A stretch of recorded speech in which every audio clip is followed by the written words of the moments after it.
देखो, हमारा ये जो निफ्टी का ट्रेड लाइन मैंने लगाई थी ना, जो रेंज आप लोगों को मैंने वीआईपी ग्रुप में और मेरा जो पब्लिक ग्रुप है उसमें मैंने आराम से रात को ही पोस्ट कर दिया था ये रेंज कि 910 से 880 के बीच रेजिस्टेंस है निफ्टी का, और 780 से 750 निफ्टी का एक अच्छा सपोर्ट है। ठीक है, और देखो मार्केट ने बिल्कुल वैसे ही उसी रेंज में काम किया है, यहीं से रिजेक्शन लिया है, यहीं से रेजिस्टेंस लिया और यहीं से देखो नीचे से सपोर्ट लेके रिजेक्शन दिया है। ठीक है, अब मार्केट का अगला मतलब अगला क्या मूवमेंट हो सकता है पता है?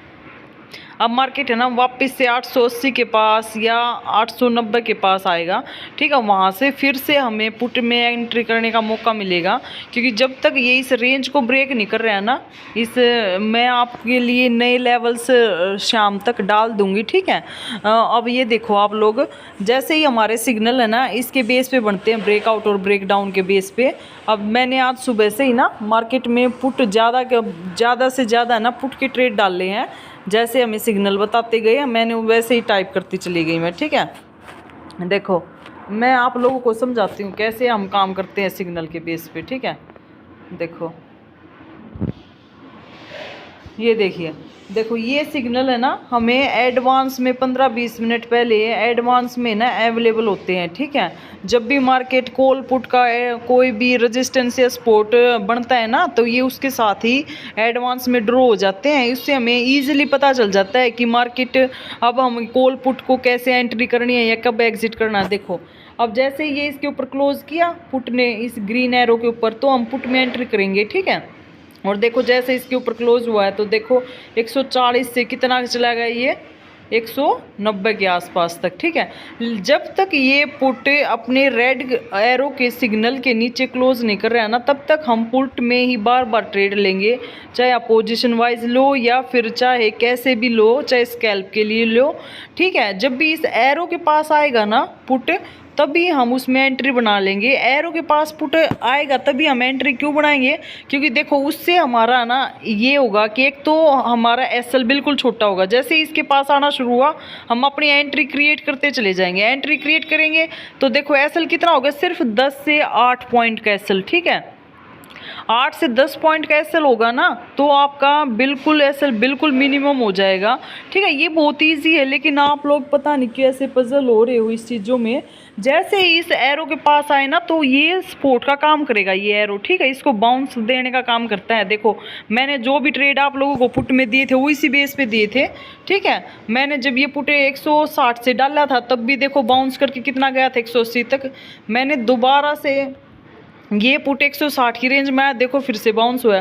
फिर मैंने ये पुट आप लोगों के लिए ना 170 से डाला था, 170 से, तब भी ये 190 तक चला गया। ठीक है, मतलब जितनी बार भी आया ना मैंने ये ट्रेड में डालती गई। देखो 170 से दोबारा आया इसके पास से। ठीक है, क्योंकि जब तक इसके नीचे क्लोजिंग नहीं है ना, तब तक ये पुट चलने की उम्मीद है। देखो इसके पास आया फिर से वापस 190 चला गया। जब तक ये इसके नीचे नहीं, देखो अब इसके नीचे क्लोज किया, यहाँ पे देखो 3 बजे इसके नीचे क्लोज किया, तो वैसे ही हमें कॉल साइड जाना है। इसमें अब एग्जिट हो गया, अब हम पुट की साइड नहीं देखेंगे। ठीक है, अब हमें कॉल की साइड देखो सिग्नल मिला है, 25-800 की कॉल थी वो। इन द मनी में आप रहोगे तो ज़्यादा सेफ रहता है और ज़्यादा अच्छा भी रहता है। देखो इसके सिग्नल देखो, आप कॉल की सुबह से देखो, मैं आपको दिखाती हूँ। देखो सुबह एक सिग्नल मिला था, इसके ऊपर क्लोजिंग हुई, तब मैंने आप लोगों को कॉल में भी एंट्री दी थी। ठीक है, जब जैसे कि इसके ऊपर गई थी उसके पास हमें पॉइंट तो नहीं मिले, लेकिन इसने ब्रेक डाउन दिया, तभी हमने तुरंत कॉल को एग्जिट करवाया था और पुट में एंट्री दिलाई थी, और वो लॉस है ना तुरंत कवर हो गया था। ठीक है, पुट में ही। फिर देखो उसके बाद से हमें ना कॉल साइड कोई भी एंट्री नहीं मिली, ना यहाँ से, ना इसके ऊपर यहाँ क्लोज किया, ना यहाँ किया। देखो किसी भी साइड ना 1250 पे किया है, ना ही मतलब इस ग्रीन एरो के ऊपर जब तक कॉल क्लोज नहीं कर रही है ना, तब तक हमें कोई भी एंट्री नहीं लेनी होती है कॉल साइड, चाहे मार्केट का कितना बड़ा सपोर्ट क्यों ना हो। ठीक है, जब भी इसके पास, जब तक इसके ऊपर देखो, अब यहाँ पे 3:05 पे इसने ना क्लोजिंग दी थी, 3 बजे, सॉरी 3 बजे क्लोजिंग दी थी इसके ऊपर। देखो 143 था 144 के ऊपर। देखो इस कैंडल ने 3 बजे की कैंडल ने है ना इसके ऊपर क्लोजिंग दी, और देखो तब से ये कॉल है ना नीचे ही नहीं आई है इसके। और जब आप एंट्री बनाओगे 140 से, या फिर इसकी रेंज में कहीं से भी एंट्री बनाओ आप 140 से 145 से, तो देखो तब तक है ना ये ऊपर ही है। बस मार्केट क्लोज होने का टाइम आ गया था, इसलिए कॉल अपना टारगेट नहीं दे पाई, नहीं तो ना इसका टारगेट आप देख लेना सुबह अचीव हो जाएगा। जब आपने मान लो 150 से 145 से बाय किया होगा ना, तो ये ऑटोमेटिकली ये कॉल है ना 165-70 के पास ही ओपन होगी। ठीक है, तो ये जो सिग्नल है ना ये इतना एक्यूरेट है जिससे हम गलत एंट्री नहीं ले सकते। ठीक है, गलत एंट्री नहीं लोगे तो लॉस भी नहीं होगा। और आप देखो इसके बेस पे एंट्री प्लान करते हो ना, तो आप बार बार एंट्री प्लान कर सकते हो। पूरे दिन में क्या पता 4 से 5 एंट्री ले सकते हो। एसएल सिर्फ एक बार लगेगा, लेकिन अगर इसके बेस पे सिग्नल के बेस पे पूरा दिन एंट्री करते रहोगे ना, तो आपका वो एसएल कवर होके बिल्कुल आप प्रॉफिट में रहोगे।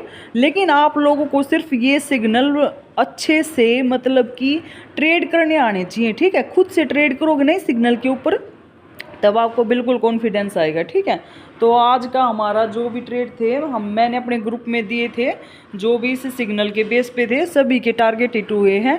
ठीक है, कोई भी कॉल पुट में मतलब कि हमारा जो भी मान लो एसएल लगा था पुट की साइड, सुबह सुबह पुट की साइड तो नहीं लगा था, शायद कॉल की साइड ही लगा था।